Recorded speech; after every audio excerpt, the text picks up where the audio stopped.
예수를 믿고 나서 우리는 내가 하나님의 자녀답게 살아가야 되겠다, 그렇게 많이 생각합니다. 그런데 그것을 내가 하나님께 보답한다, 내가 내 책임을 다한다, 여러분, 그렇게 생각하면 안 된다라는 거죠.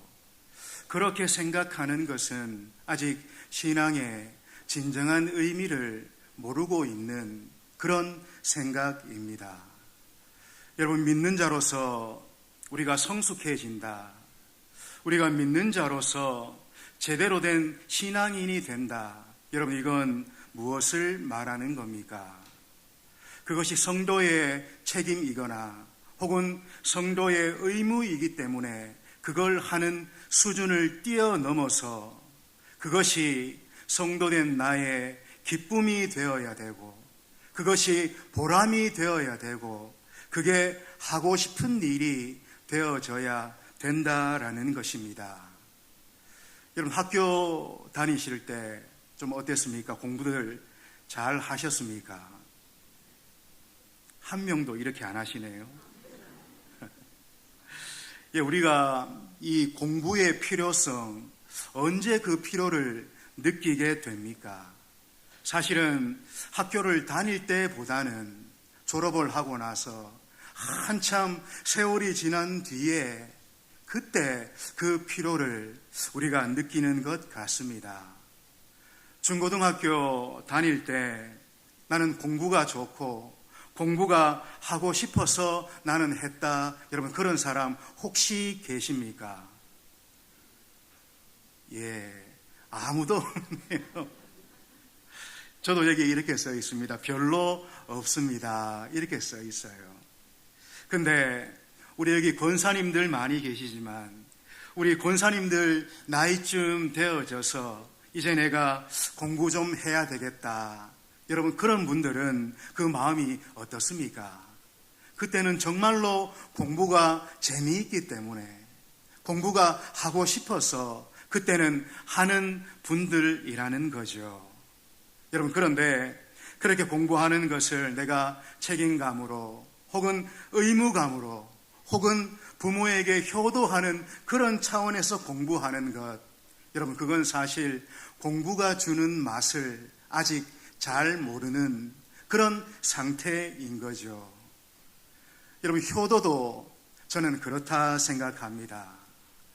효도는 사람이라면 마땅히 해야 되는 윤리요, 또 책임이요, 또 자식된 도리 맞습니다.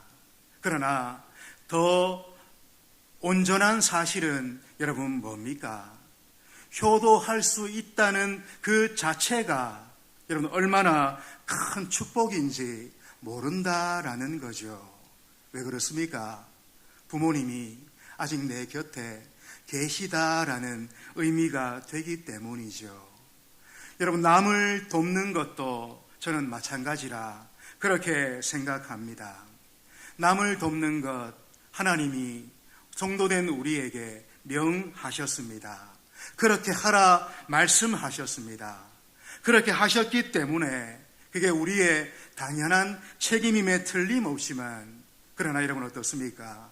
그 책임을 뛰어넘어서 우리가 남을 도울 때 느끼는 그 기쁨 어떻습니까?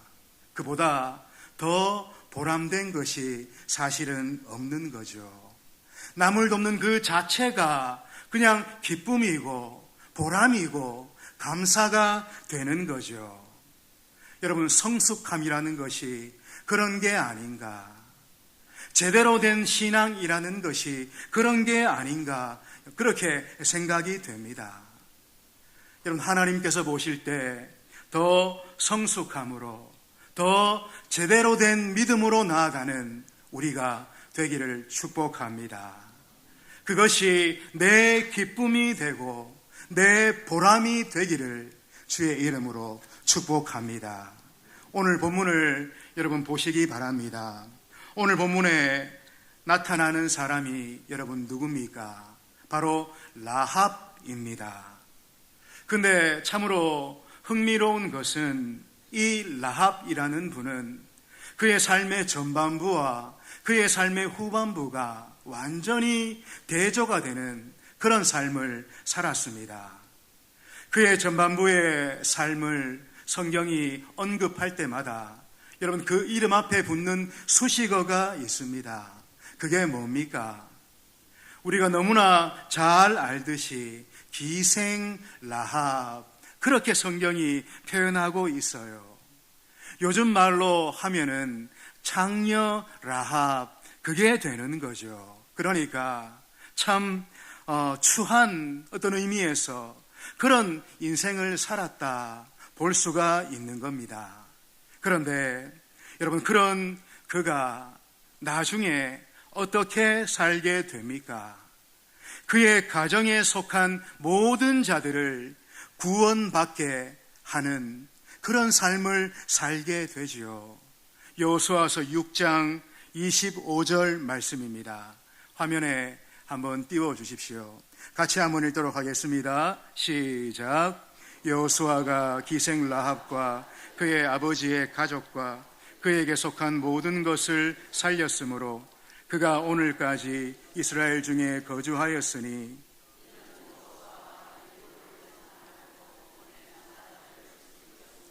여러분 이 말씀을 잘 보십시오. 상반절에 보니까 뭐라 합니까? 여호수아가 기생 라합과 그의 아버지의 가족과 그에게 속한 모든 것을 살렸으므로. 여러분 이 구절을 통해서 우리는 이 라합의 그 믿음이라는 것이 얼마나 대단했는가 우리가 확인할 수가 있는 거죠. 성경에 나오는 이 아브라함의 조카인 롯보다도 훨씬 뛰어난 믿음을 가지고 있습니다. 여러분 롯은 어땠습니까? 소돔 고모라를 멸하려 할 때에 하나님께서 그에게 말씀하시죠. 빨리 이곳을 떠나라. 하나님이 불로 이곳을 심판할 것이다. 그때 롯이 그의 사위들에게 이 말로 권면합니다. 근데 그의 사위들이 그 말을 어떻게 봤습니까? 농담으로 여겼더라. 농담으로 여겼더라. 성경이 그렇게 말해요. 우습게 여겼다라는 거죠. 여러분 결국 그의 말을 듣지 않아서 어떻게 됩니까? 롯의 식구 중에 3명밖에 구원을 받지를 못했습니다. 그의 부인도 나가다가 죽었으니 2딸과 롯, 그렇게 셋밖에 구원받지를 못하고 재산은 하나도 건지지를 못했다라는 거죠. 근데 그에 비해서 이 라합은 어떻습니까? 자기 아비와 형제 그리고 거기에 속한 모든 친족들까지 다 구원해내고 살려내게 되는 겁니다. 여러분 지금 성경이 이 라합을 우리에게 보여주면서 우리에게 말하고 싶은 것이 여러분 뭡니까? 나 하나 구원받은 것에 만족하면 안 된다라는 것입니다. 내가 구원받았으니 이제 다 됐다. 여러분 그게 아니라는 거죠. 내가 구원받은 것은 바로 그 다음을 위해서다라는 것입니다. 그러므로 구원받은 후에 그게 끝이 아니라 여러분 더 나가야 되는 거죠. 더 믿음으로 살고 더 말씀을 쫓아 살고 더 온전히 순종함으로 살아야 되는 겁니다. 한마디로 구원받은 이후에 내 삶 가운데 많은 간증이 있어야 된다라는 것입니다. 구원받은 이후 내 삶에 믿음으로 살아낸 많은 증거들이 내 삶 속에 있어야 된다라는 거지요. 여러분 앞서 우리가 부른 찬송가가 있습니다. 찬송가 542장 구주 예수 의지함이. 여러분 이 곡의 후렴 부분이 어떻게 됩니까?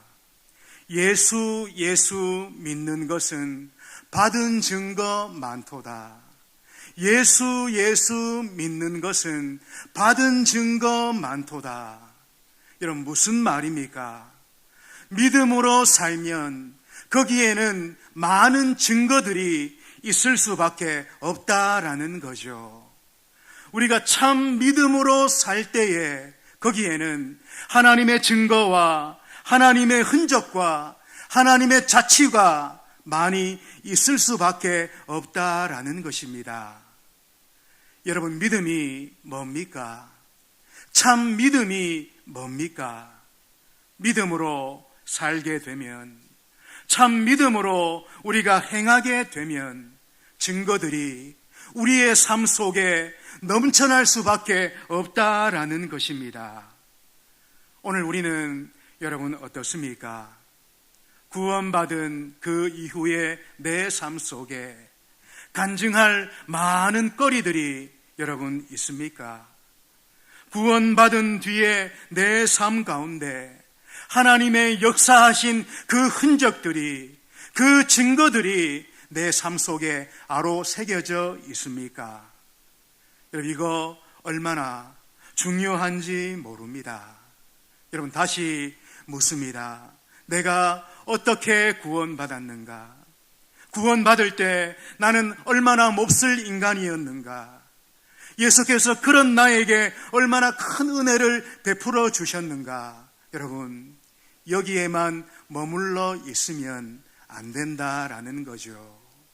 언제까지 거기에만 머물러 있으면 우리는 지금 영적으로 가난한 상태에 있을 수밖에 없다라는 겁니다. 거기에서 더 나가야 됩니다. 더 깊은 신앙으로, 더 온전한 신앙으로, 더 제대로 된 신앙으로 우리가 나아가야 되는 거죠. 지금 나는 하나님의 약속하신 것들을 얼마나 풍성히 누리고 있는가? 내가 말씀을 붙들고 삶으로 말미암아 그 말씀이 주는 그 복들을 얼마나 나는 많이 누리고 있는가? 구원받은 자로서 기쁨과 그 감사와 그 감격이 내 삶 속에 얼마나 충만하게 경험되고 있는가?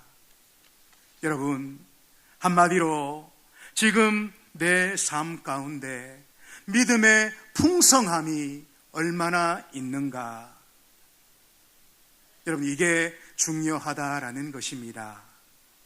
요한복음 10장 말씀입니다. 요한복음 10장 10절 말씀 우리 같이 한번 읽겠습니다. 시작. 도둑이 오는 것은 도둑질하고 죽이고 멸망시키려는 것뿐이요 내가 온 것은 양으로 생명을 얻게 하고 더 풍성히 얻게 하려는 것이라. 그대로 띄워두십시오. 하반절 한번 보세요. 내가 온 것은, 주님이 말씀하고 계시죠. 내가 온 것은 양으로 생명을 얻게 하고, 주님이 오신 것이 양에게, 그러니까 우리들에게 생명을 주시고, 여러분, 여기에 그치는 게 아닙니다. 생명을 얻고 구원을 받고 그걸로 끝나는 게 아니라는 거죠. 그 뒤에 이어지는 말씀을 보십시오. 더 풍성히 얻게 하려는 것이라. 구원받고 생명 얻고 여러분, 그걸로 끝인 것이 아닙니다. 더 풍성히 얻게 하시려고 우리 주님이 이 땅에 오셨고 십자가에서 죽임을 당하신 것이죠. 여러분, 우리가 누구입니까? 우리는 그리스도 예수 안으로 부르심을 받은 그런 자들입니다. 예수 그리스도의 이름으로 무엇이든 구하도록 허락받은 그런 자들입니다. 내 머리카락까지 다 세시는 그분이 내 아버지가 되시고, 그분이 지금도 나와 함께 계시고, 아니 세상 끝날까지 우리와 함께 계시겠다고 그렇게 약속하셨습니다. 여러분, 그 약속을 받은 우리의 지금의 자랑, 여러분 무엇입니까?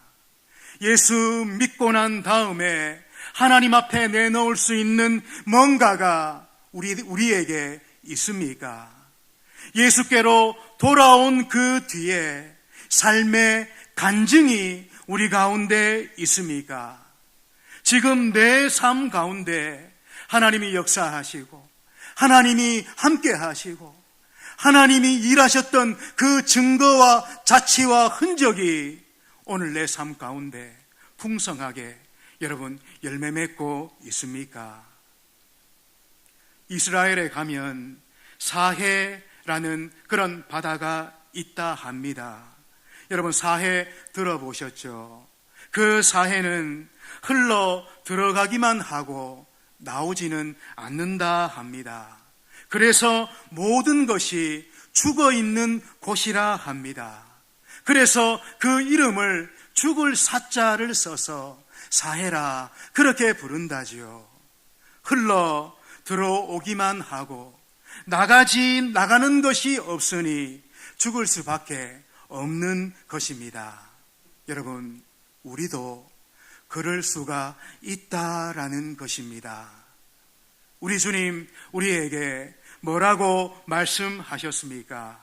너희가 거저 받았으니 거저 주라.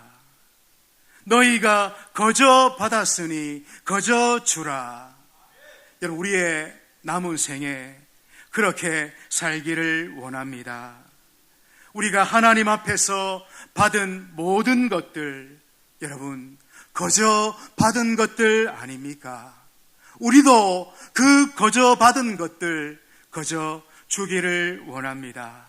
마치 우리 주님이 우리의 생명을 위해서 자기의 생명을 거저 주신 것 같이 우리도 내 살아가는 동안에 내게 받은 그것들, 거저 받은 그것들 우리도 거저 주기를 힘쓰는 그 싸움이야말로 주님이 기뻐하시는 성숙한 믿음이고 제대로 된 믿음이 아닌가 그렇게 여겨집니다.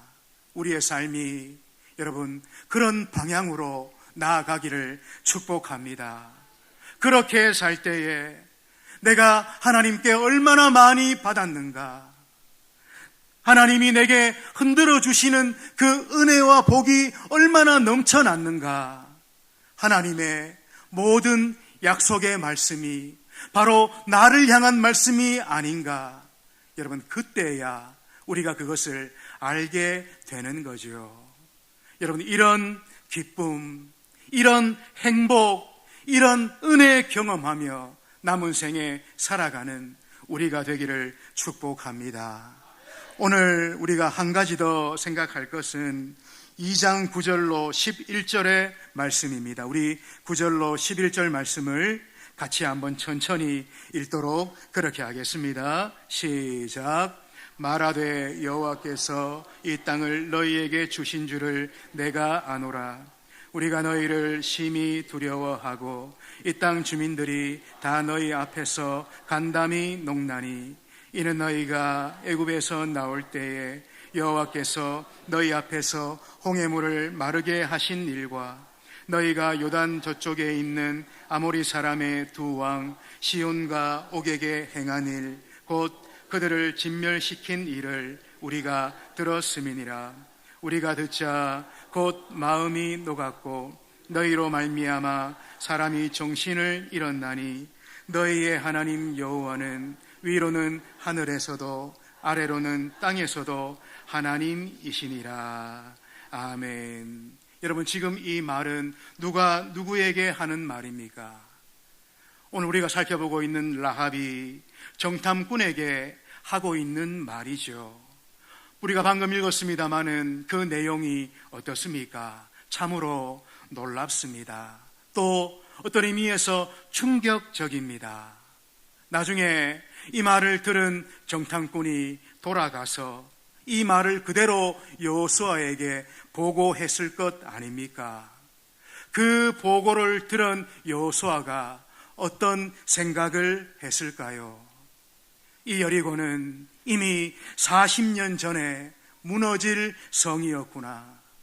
이 여리고는 이미 40년 전에 끝난 성이었구나. 하나님께서 40년 전에 이미 모든 준비를 다 해놓으셨구나. 그러니까 이 전쟁은 이미 40년 전에 승리가 준비되어 있었고 지금도 승리가 보장되어 있는 그런 전쟁이구나. 여러분, 이런 생각을 했을 것 같습니다. 여러분, 지금 여호수아가 깨닫고 있는 것 참으로 중요합니다. 여호수아가 그 보고를 들으며 깨닫고 있는 것, 여러분 잘 생각해 보십시오. 바로 이런 거죠. 이 승리가 무려 40년 동안이나 미루어지고 있었구나. 우리가 40년 전에 믿음으로 행했다면, 40년 전에 믿음으로 들어갔다면 얼마든지 승리할 수 있었던 전쟁이구나. 하나님은 모든 것을 다 준비해놓고 기다리고 계셨는데, 우리가 불순종함으로, 우리가 믿음 없음으로 벌써 누려야 했을 그 복을, 가나안의 복을 우리가 누리지 못한 것이구나. 그런 깨달음이 여호수아에게 있었을 것입니다. 여러분, 오늘 우리도 스스로를 돌아봐야 됩니다. 지금 이스라엘의 그 실수는 그들만의 실수가 아니라 이 땅을 성도로 살아가는 오늘 우리의 실수인 줄로 우리가 확인할 수 있어야 됩니다. 여러분, 하나님의 요구에 내가 믿음으로 반응하지 못해서 지연되고 있는 그런 기도 응답, 여러분 있지 않습니까? 하나님의 요청에 불순종해서 놓치고 있는 승리가 우리 가운데 있지는 않습니까? 여러분, 무슨 말입니까? 내가 믿음으로 반응하지 못해서, 내가 믿음으로 행하지 못해서 하나님이 예비해 두신 은혜와 복을 누리지 못하고 있는 그런 생이 우리 가운데 있지 않느냐 하는 겁니다. 여러분, 그러므로 지금은 변명하고 있을 때가 아닙니다. 지금은 따지고 계산하고 그렇게 살아갈 때가 아닙니다. 지금은 어찌하든지 하나님의 말씀 앞에 납작 엎드려 순종해야 되는 그런 때인 줄로 그렇게 믿습니다. 여러분, 그렇습니다. 하나님 앞에 우리가 믿음으로 반응하지 않으면 거기에는 하나님이 주시는 승리가 있을 수가 없는 거죠. 기도 응답이 있을 수가 없는 거죠. 축복도 있을 수가 없는 겁니다. 하나님, 오늘 우리 개인에게 묻습니다. 네가 오늘 이 라합처럼 하나님의 말씀에 순종하기 위해서 그렇게 피나는 애씀이 너에게 있느냐? 하나님의 말씀에 순종하고 또 그 응답하기 위해서 피 흘리기까지 싸운 싸움이 오늘 네게 있느냐? 주 앞에 간절히 기도한 그 눈물의 자국이 네 삶의 흔적으로 남아있느냐? 여러분, 오늘 우리의 신앙의 삶을 우리가 하나님의 시각으로 보기를 원합니다. 혹시 이미 이루어져야 되는데, 이미 성취되어야 되는데 계속 미루어지고 계속 연기되고 있는 그런 기도의 제목들 여러분 없습니까? 이미 경험하고 누리고 취해야 되는 그 은혜와 기도의 응답들이 계속 응답되지 않고 미루어지고 있는 그런 삶을 우리가 살아가고 있지는 않습니까? 하나님 앞에서 돌아봄이 있는 우리가 되기를 원합니다. 그리고 신앙의 새로운 결단과 결심을 할 수 있는 우리가 되기를 바랍니다. 그래서 남아있는 우리의 인생, 하나님이 약속하신 그 승리와 그 복과 그 영광을 누리다가 하나님 앞에 서게 되는 우리 모두가 되시기를 주의 이름으로 축원드립니다. 기도하겠습니다. 아버지 하나님, 더 온전한 믿음 되기를 원합니다. 더 깊은 신앙 되기를 원합니다. 더 제대로 된 신앙의 모습 되기를 원합니다. 성령님 도와주셔서 정말 더 하나님께로 가까이 나아가는 저희들이 되도록 성령으로 역사해 주시옵소서. 예수님 귀하신 이름으로 기도하옵나이다. 아멘. 찬송가 347장입니다.